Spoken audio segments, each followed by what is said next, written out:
Коледното приключение на Мишлето Чия и котката Луна.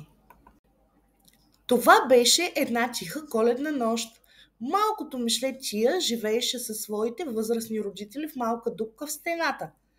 Те бяха бедни, но Тия мечтаеше да ги зарадва с вкусна вечеря за празника.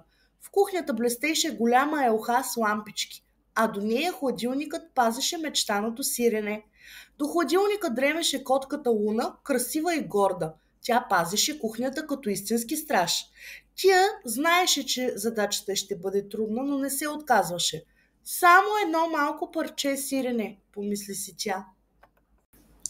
Докато Луна спеше, Чия се промъкна тихо към хладилника. Но точно когато стигна до него, котката се събуди. С мълниеносна бързина тя тръгна след Мишлето.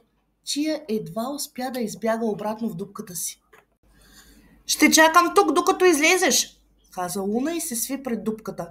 Но скоро тя отново затвори очи и заспа. Тя реши, че има още един шанс да вземе сиренето за родителите си.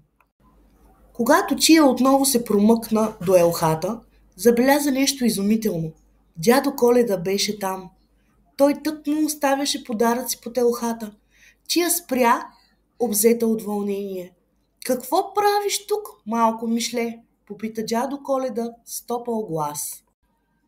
Тия обясни, че иска сирене за своите родители. Дядо Коледа си усмихна.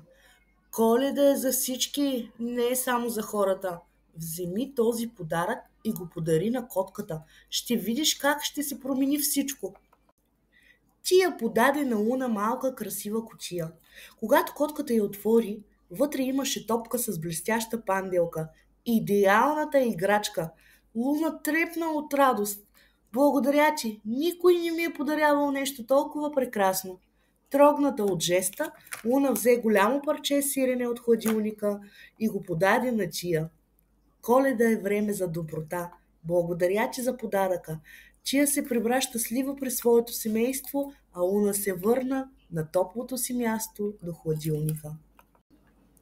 В тази коледна нощ и Мишлето Чия и котката Луна научиха нещо важно. Добротата и споделянето могат да създадат истинско чудо.